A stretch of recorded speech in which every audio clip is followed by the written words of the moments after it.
ನಮಸ್ಕಾರ. ಇವತ್ತಿನ ವಿಡಿಯೋ ಮಾರುಕಟ್ಟೆ ಕುಸಿತಕ್ಕಾಗಿ ಕಾಯುತ್ತಿದ್ದೀರಾ? ನಾನು ಡಾಕ್ಟರ್ ಭರತ್ ಚಂದ್ರ. ವಿಡಿಯೋಗಳ ಉದ್ದೇಶ ಕನ್ನಡಿಗರ ಫೈನಾನ್ಷಿಯಲ್ ಎಜುಕೇಶನ್.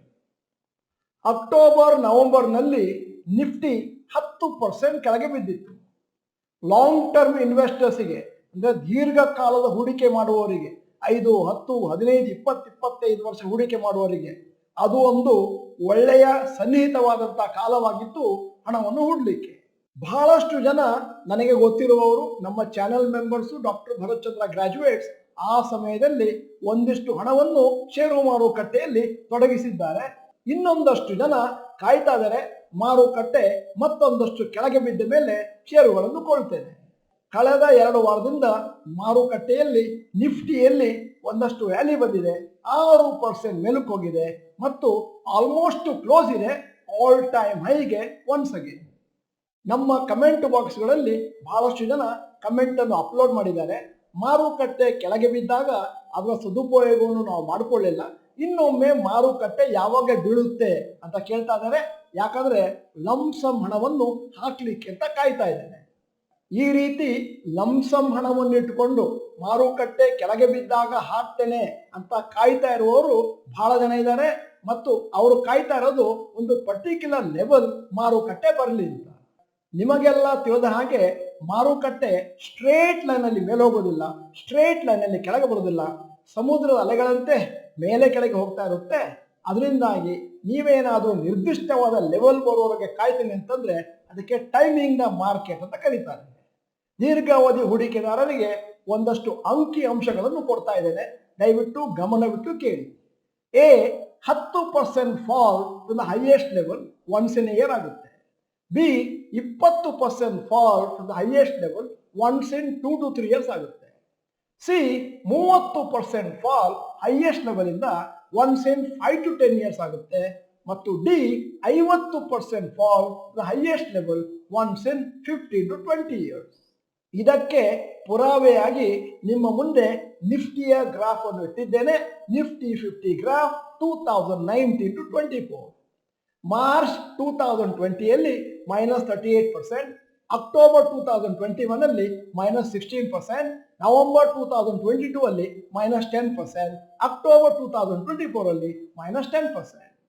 ಇವತ್ತಿನ ಮಟ್ಟಿಗೆ ಅಂಕಿ ಅಂಶಗಳನ್ನು ಕೊಡಬೇಕು ಅಂತಂದ್ರೆ ಇವತ್ತು ಯಾರು ಹಣವನ್ನು ಹೂಡ್ತಾ ಇದ್ದಾರ, ಹೆಚ್ಚಿನವರು 1 ಅಥವಾ 3 ವರ್ಷದಿಂದ ಷೇರು ಮಾರುಕಟ್ಟೆಯಲ್ಲಿ ಹಣವನ್ನು ಹಾಕ್ತಾ ಇರುವವರು, ಹೆಚ್ಚಿನವರು ಕರೋನಾ ಕ್ರ್ಯಾಶ್ ಆದ್ಮೇಲೆ ಸ್ಟಾರ್ಟ್ ಮಾಡಿದವರು.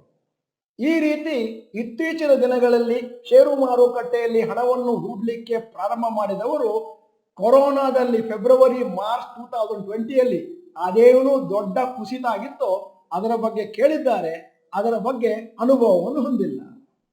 ಮೊನ್ನೆ ನಿಫ್ಟಿಯಲ್ಲಿ ಆದಂತ ಕುಸಿತ ಕೇವಲ 10%, ಕೇವಲ ಆ ಕುಸಿತವನ್ನು ಮಾತ್ರ ಇವರು ಅನುಭವಿಸಿದ್ದಾರೆ.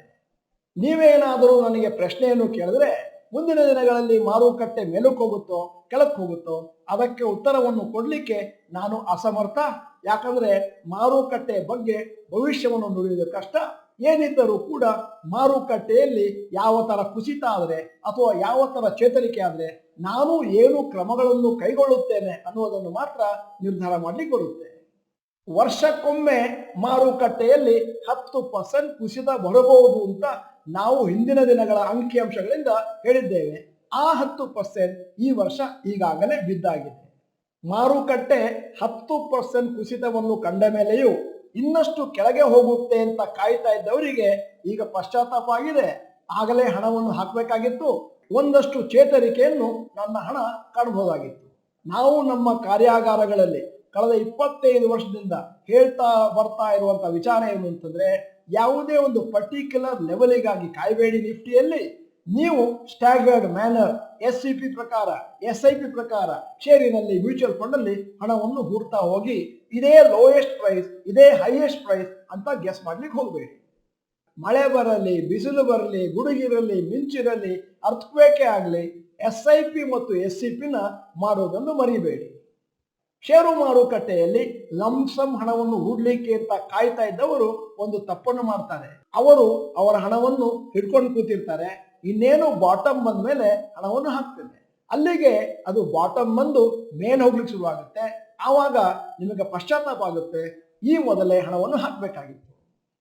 ಈ ಸಂದರ್ಭದಲ್ಲಿ, ಈ ಸನ್ನಿವೇಶದಲ್ಲಿ ನೀವೇನಾದರೂ ಲಂಸಮ್ ಹಣವನ್ನು ಹಾಕ್ತೀನಿ ಅಂತಂದ್ರೆ ಮತ್ತು ನಿಮ್ಮ ದೃಷ್ಟಿ ಕನಿಷ್ಠ ಪಕ್ಷ ಮುಂದಿನ 10 ವರ್ಷ ಇದೆ, ದೀರ್ಘಾವಧಿ ಇದೆ ಅಂತಂದ್ರೆ ದಯವಿಟ್ಟು ನಿಮ್ಮ ಹಣವನ್ನು ಹಂಚಿ 3 ರಿಂದ 6 ತಿಂಗಳ ಒಳಗಾಗಿ ಷೇರು ಮಾರುಕಟ್ಟೆಯಲ್ಲಿ ಇನ್ವೆಸ್ಟ್ ಮಾಡಿ.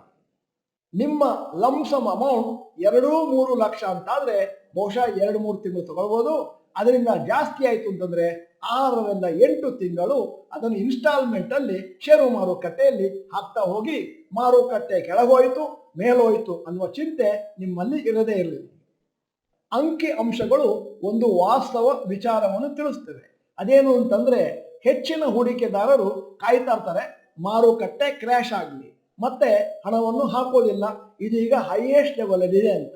ಮತ್ತೆ ಅವ್ರು ಹೇಳ್ತಾರೆ, ನಾನು ಬಹಳ ಸ್ಮಾರ್ಟ್ ಇನ್ವೆಸ್ಟರ್, ಮಾರುಕಟ್ಟೆ ಮೇಲಕ್ಕೆ ಹೋದಾಗ ಹಣವನ್ನು ಹಾಕಿರ್ಲಿಲ್ಲ, ನೋಡ್ತಾ ನೋಡ್ತಾ ಇದ್ದ ಹಾಗೆ ಮಾರುಕಟ್ಟೆ ಮತ್ತೆ ಮೇಲಕ್ಕೆ ಹೋಗುತ್ತೆ, ಆವಾಗ ಪಶ್ಚಾತ್ತಾಪವನ್ನು ಅನುಭವಿಸ್ತಾರೆ.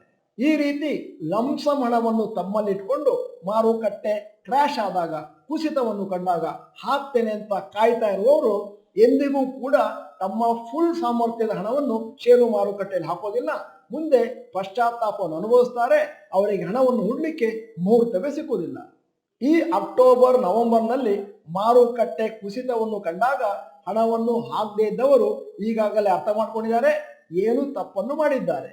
ಆದ್ದರಿಂದ ಮಾರುಕಟ್ಟೆಯಲ್ಲಿ ಕರೆಕ್ಷನ್ ಆಗುತ್ತಿದ್ದ ಕಾಯಬೇಡಿ, ಹಣವನ್ನು ಸ್ಟ್ಯಾಗರ್ಡ್ ಮ್ಯಾನರ್ SIP SCP ಯಲ್ಲಿ ದೀರ್ಘಾವಧಿಗೆ ಹೂಡ್ತಾ ಬನ್ನಿ. ಬಹಳಷ್ಟು ಜನ ಮಾಡುವ ತಪ್ಪನ್ನು ಪಿನ್ ಪಾಯಿಂಟ್ ಮಾಡಿ ಹೇಳ್ತಾ ಇದ್ದೇನೆ. ಅವರು ಒಂದಷ್ಟು ಸ್ಮಾಲ್ ಅಮೌಂಟ್ ಅನ್ನ ಸ್ಟಾಕ್ ಮಾರ್ಕೆಟ್ ಅಲ್ಲಿ ಹಾಕ್ತಾ ಇರ್ತಾರೆ, ಮುಂದಿನ ಕ್ರ್ಯಾಶ್ ಬಂದಾಗ ಹಾಕ್ತೇನೆ ಅಂತ ಲಂಸಮ್ ಹಣವನ್ನು ಹಾಗೆ ತೆಗೆದಿಟ್ಟಿರ್ತಾರೆ. ಆ ಲಂಸಮ್ ಹಣವನ್ನು ಹಾಕ್ಲಿಕ್ಕೆ ಅವರಿಗೆ ಮುಹೂರ್ತ ಸಿಕ್ಕೋದಿಲ್ಲ. ಮತ್ತೆ ಮುಂದಿನ ದಿನಗಳಲ್ಲಿ ನೋಡ್ತಾರೆ, ಮಾರುಕಟ್ಟೆಯಲ್ಲಿ ಅವರು ಹೂಡಿದ ಹಣ ಅವರ ಸಾಮರ್ಥ್ಯಕ್ಕೆ ಸರಿಯಾಗಿರುವುದಿಲ್ಲ. ಚಕ್ರಬಡ್ಡಿಯಲ್ಲಿ ಪ್ರಯೋಜನವನ್ನು ಪಡೆದವರೆಲ್ಲರೂ ಮಾಡಿದ ಒಂದು ವಿಚಾರ ಏನಂತಂದ್ರೆ, ಆದಷ್ಟು ಬೇಗ ಶೀಘ್ರವಾಗಿ ಷೇರು ಮಾರುಕಟ್ಟೆಯಲ್ಲಿ ತಮ್ಮ ಉಳಿತಾಯವನ್ನು ಪ್ರಾರಂಭ ಮಾಡಿದ್ದಾರೆ ಮತ್ತು ದೊಡ್ಡ ಅಮೌಂಟ್ ಅನ್ನು ಕೂಡ ಹಾಕಿದ್ದಾರೆ as early as possible in their life. ಎಷ್ಟು ಶೀಘ್ರವಾಗಿ ಮತ್ತು ಎಷ್ಟು ದೊಡ್ಡ ಅಮೌಂಟ್ ಅನ್ನು ನೀವು ಷೇರು ಮಾರುಕಟ್ಟೆಯಲ್ಲಿ ಹೂಡಿದ್ದೀರೋ ಅಷ್ಟು ಜಾಸ್ತಿ ಬೆನಿಫಿಟ್ ಅನ್ನು ನಿಮ್ಮ ಮುಂದಿನ ಜೀವನದಲ್ಲಿ ನೀವು ಕಂಡುಕೊಳ್ತೀರಿ. ಅಲ್ಲದೆ ದೊಡ್ಡ ಮಟ್ಟದ ಹಣವನ್ನು ಕ್ರೋಢೀಕರಣ ಮಾಡಿಕೊಳ್ಳುವಲ್ಲಿ ಯಶಸ್ವಿ ಆಗ್ತೀರಿ.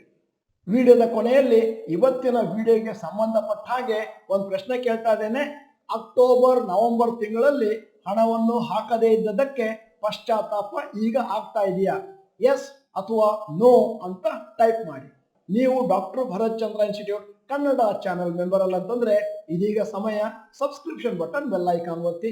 ವಿಡಿಯೋ ಚೆನ್ನಾಗಿದ್ರೆ ಲೈಕ್ ಬಟನ್ ಒತ್ತೋದನ್ನು ಮರಿಬೇಡಿ. ವಿಡಿಯೋನ ನಿಮ್ಮ ಎಲ್ಲಾ ಸ್ನೇಹಿತರಿಗೂ ಫಾರ್ವರ್ಡ್ ಮಾಡಿ. ವಿಡಿಯೋನ ಸಂಪೂರ್ಣವಾಗಿ ನೋಡಿದ್ದಕ್ಕೆ ಧನ್ಯವಾದಗಳು.